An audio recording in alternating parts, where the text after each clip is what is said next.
Dr. Burry. Looks like the collapse of the financial sector is imminent. I start to sell my position. It's $1.3 billion. Sure, I'll hold.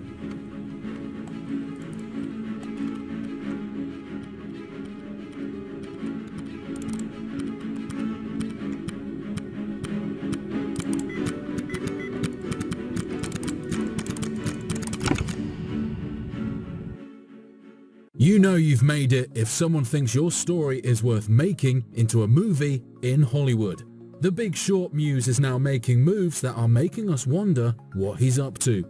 His past records do not allow critics to just bypass his investment moves. His predictions have given him such success that many average investors want to replicate. While other investors didn't see it coming, Michael Burry predicted the 2008 crash.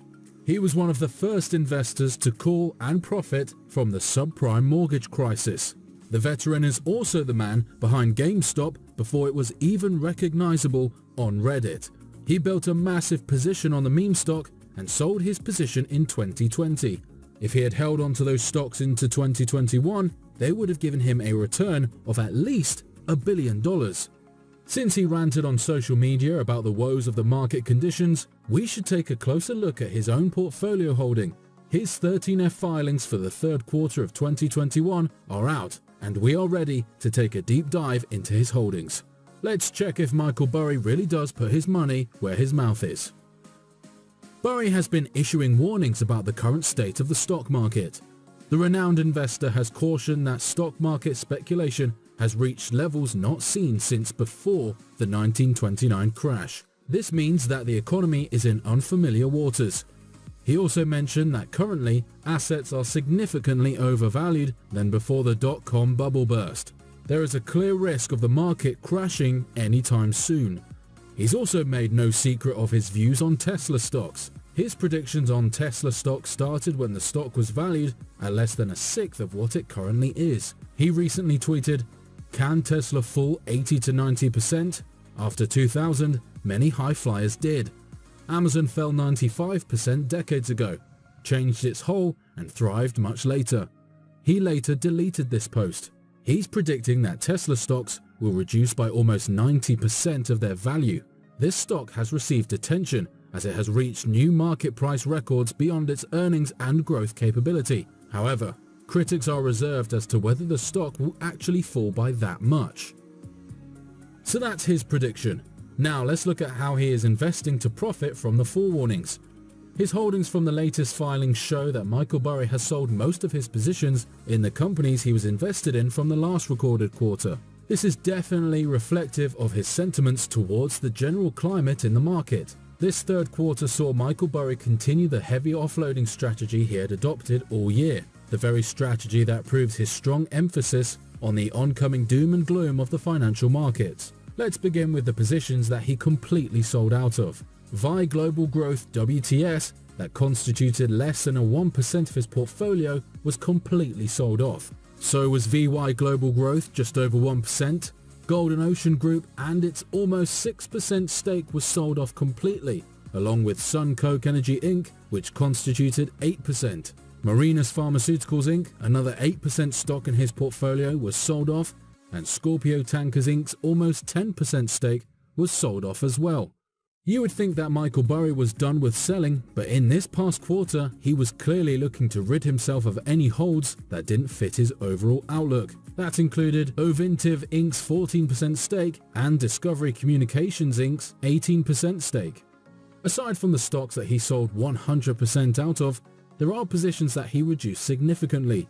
These constituted two stocks. The first was Core Civic Inc., whose position he sold 68.30% of, followed by Geo Group Inc., whose position he sold 53.65% out of. He clearly sold the bulk of his holdings and is holding a smaller stake in these two. The only position to remain unchanged was CVS Health Corp., which he still holds in full from the previous quarter. Michael Burry went on to add 3 new positions to his now much smaller portfolio. The first was Lockheed Martin Corp., an American aerospace, arms, defense, information security, and technology corporation with worldwide interests. Followed by Now Inc., is a global distributor to the oil and gas and industrial markets. Last of the three was Synexis Inc., a biotechnology company doing wonders in that particular field. From these filings, it's clear to see that there is a method to the madness of Michael Burry. Starting off from the first quarter, he's been selling a lot of his positions, never holding some for too long. As the latest filings show, his portfolio has been streamlined to only a few positions that he can focus on.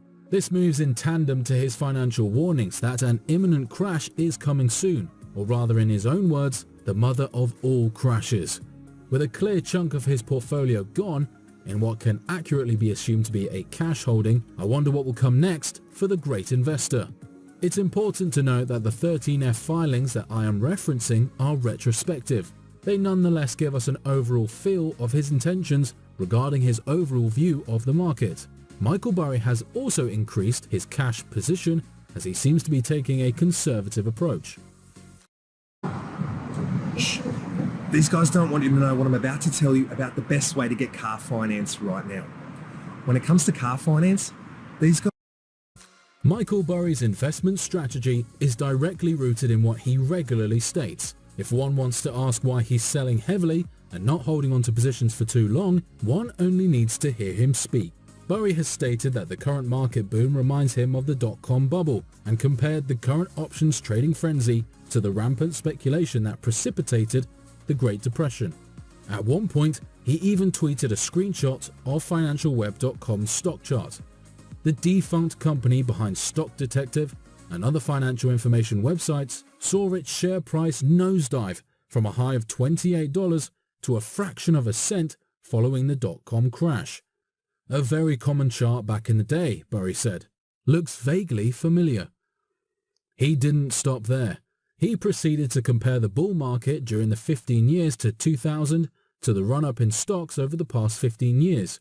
He highlighted a 94% correlation between the Nasdaq 100's performance in each of those periods and a 95% correlation for the S&P 500 index. His position is clear. There's an imminent market crash heading our way, and the reduction of his portfolio into cash reserves should be an indicator of what's to come. This begs the question, is he right? And if so, what are you doing to prepare yourself for what Burry thinks is an unavoidable correction? Michael Burry is one of the most successful money managers in the world. His stock market activities are certainly worth some salt. He's reduced his portfolio significantly. He sold out of most of his positions by 100% this year. Though he's been in a few bubbles, he said that this bubble to come will be far worse than all the other ones that he has experienced to date. Since he sold most of his positions, it seems as though Burry has taken a step back and reassessing the current market conditions while deciding his next move. This might be the sequel to The Big Shot, and he is laying it out.